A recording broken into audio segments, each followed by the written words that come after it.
भाई साहब, आज संजय सिंह आम आदमी पार्टी के प्रवक्ता हैं। आज उन्होंने बीजेपी के लोग जिस तरह से हमारे बहुत सारे राज्य के ऊपर इतना ज़्यादा कर्जा लाद दिया है कि आने वाले समय में हमारे देश को किस गर्त किस हालात में ये बीजेपी वाले ले जाने वाले हैं, उसी सब का खुलासा करते हुए संजय सिंह पूरे सबूत के साथ संसद में मौजूद होते हैं और विपक्ष पार्टी बीजेपी इतनी बुरी तरह से मुंह बनाकर बिल्ली की तरह देखती रहती है और बहुत गुस्सा करती है। लेकिन संजय सिंह डरने वाले नहीं थे, उन्होंने पूरा पोल उनका खोल के रख दिया। बाकी आप लोग वीडियो में संजय सिंह क्या कुछ कहते हैं पूरा जरूर देखें। हाँ भाई साहब, अगर आप नए हो ना तो हमारे चैनल को सब्सक्राइब करके बेल आइकन ऑन जरूर करना। ये टीवी वाले भाई पिक्चर चालू करो बे। एसटी का पैसा खाते हैं, राज्यों के टैक्स का पैसा खाते हैं। आपने राज्यों को खोखला कर दिया, आपने राज्यों को कर्ज में डुबा दिया। अब आप कह रहे हैं राज्य सरकारें इसमें पैसा लगाएंगी, यानी आप इस योजना को मारना चाहते हैं। आप इस देश के मजदूरों का हक मारना चाहते हैं। इस योजना को पूरी तरीके से खत्म और समाप्त करना चाहते हैं। बात तो सही है। कहते हैं इस मंशा से आप इस योजना को लेके आए हैं, क्योंकि राज्यों के ऊपर आज जो कर्जा है वो मैं पढ़ के आपके सामने सुनाना चाहता हूं। तमिलनाडु 8,34,000 करोड़ रुपए, उत्तर प्रदेश 7,69,000 करोड़ रुपए, महाराष्ट्र 7,22,000 करोड़ रुपए, पश्चिम बंगाल 6,58,000 करोड़ रुपए, कर्नाटक 5,57,000 करोड़ रुपए, राजस्थान 5,62,000 करोड़ रुपए, आंध्र प्रदेश 4,85,000 करोड़ रुपए, गुजरात 4,67,000 करोड़ रुपए, केरल 4,29,000 करोड़ रुपए, मध्य प्रदेश 4,18,000 करोड़ रुपए, तेलंगाना 3,89,000 करोड़ रुपए, बिहार 3,19,000 करोड़ रुपए।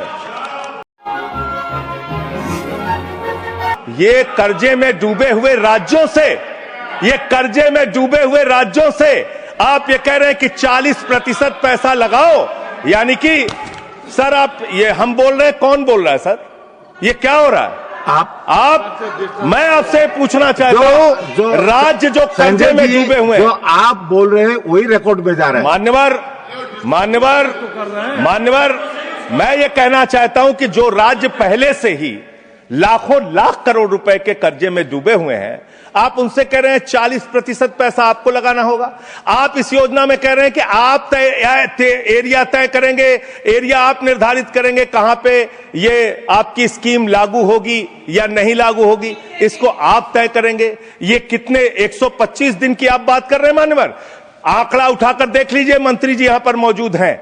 100 दिन के रोजगार की गारंटी है मनरेगा योजना में, लेकिन औसतन पूरे हिंदुस्तान में 50 दिन से ज्यादा रोजगार आपने नहीं दिया। आपने मजदूरों के साथ धोखा करने का काम किया। इस सज्जन को क्या तकलीफ है भाई?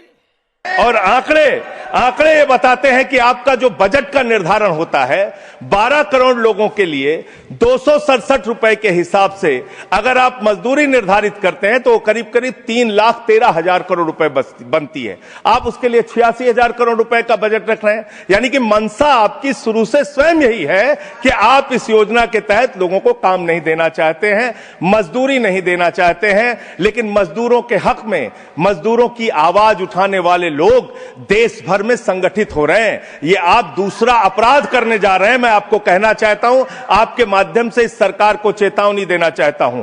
कौन सी हक की लड़ाई लड़ रहे हैं महराज मलिक, जो हमारा विधायक है जम्मू कश्मीर का? वो जमीन के हक की लड़ाई लड़ रहा था, मजदूर के हक की लड़ाई लड़ रहा था। आपने उसको पीएसए का कानून लगा के जेल में डाल दिया। कौन से हक की लड़ाई लड़ रहे थे सोनम वांगचुक? मजदूर के हक की लड़ाई लड़ रहे थे, किसान के मक्के हक की लड़ाई लड़ रहे थे, आम आदमी के हक की लड़ाई लड़ रहे थे, लद्दाख के लोगों के हक की लड़ाई लड़ रहे थे। उस सोनम वांगचुक को, जो एक पढ़े लिखे प्रतिष्ठित व्यक्ति हैं, उनको आपने पकड़कर जेल में डालने का काम किया। आप पूरे देश में जबरदस्ती मामला है जी, तो ये रिकॉर्ड में नहीं जाएगा। क्यों नहीं जाएगा सर? क्यों नहीं जाएगा सर? मजदूर के लिए लड़ने वाले क्यों नहीं जाएगा? मैटर जो सर है क्यों नहीं जाएंगे? वो रिकॉर्ड बोलने दे, तकलीफ हुआ है बेचारे को। बोल में नहीं जाएगा। आगे बोले सर, आगे बोले।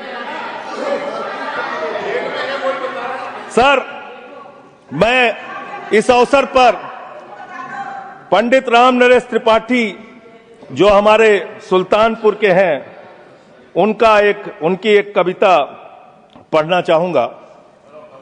ना मंदिर में, ना मस्जिद में, ना गिरजे के आसपास में, ना पर्वत पर, ना नदियों में, ना घर बैठे, ना प्रयास में, ना कुंजों में, ना उपवन में, शांति भवन या सुख निवास में, ना गाने में, ना बाने में, ना आशा में, ना ही हास में, ना छंदों में, ना प्रबंध में, ना अलंकार, ना अनुप्रास में, खोज ले कोई राम मिलेगा दीन जनों की भूख प्यास में।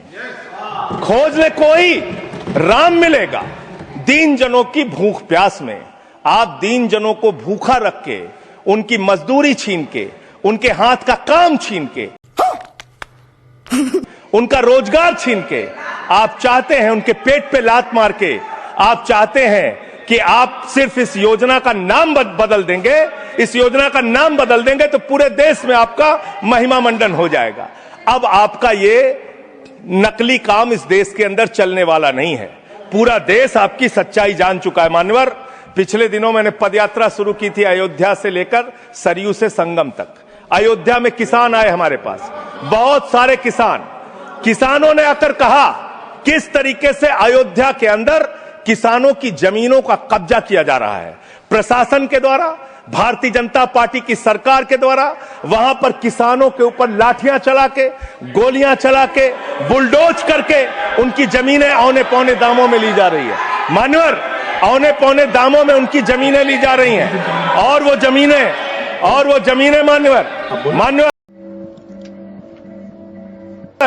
मान्यवर वो जमीनें जो ली जा रही हैं किसानों से, वो जमीनें बड़े बड़े बिल्डर को बेची जा रही हैं, किसानों से 5 लाख रुपए बिस्वा जमीन ली गई अयोध्या में। अरे सुनो ध्यान से, किसानों से 5 लाख रुपए बिस्वा अयोध्या में जमीन ली गई और लोढ़ा ब्रदर्स ने उसी जमीन को प्लाटिंग करके 1 करोड़ 80 लाख रुपए में बेचा। आप धंधा कर रहे हैं, प्रभु श्री राम के नाम पे आप धंधा कर रहे हैं, अयोध्या के लोगों को लूटने का काम कर रहे हैं, अयोध्या के किसानों को लूटने का काम कर रहे हैं। इसीलिए अयोध्या के लोगों ने आपको हराया, इसीलिए अयोध्या के लोगों ने आपको हराया। और यही आपका चरित्र रहेगा तो पूरे देश में जनता आपको जवाब देगी, जनता आपको हराने का काम करेगी। ये मजदूरों का हक मारने का काम जो आप कर रहे हैं, इसको बंद कीजिए। मानवर, मैं अंतिम बात कहना, तू समझा? हाँ। नहीं, तू समझा नहीं चाहता हूं। अंतिम बात मैं कहना चाहता हूं मानवर बोले, जब ये मनरेगा योजना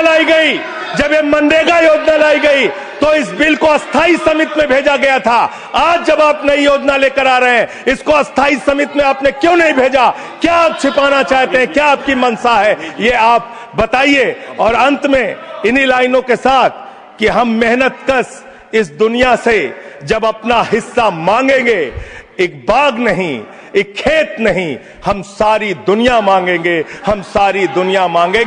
इस देश का मजदूर आपके खिलाफ खड़ा होगा, अपनी आवाज को बुलंद करेगा। इंकलाब जिंदाबाद, वंदे मातरम, जय श्री राम, जय श्री राम। कोई श्री राम का नाम नहीं लिया। Thanks, love you.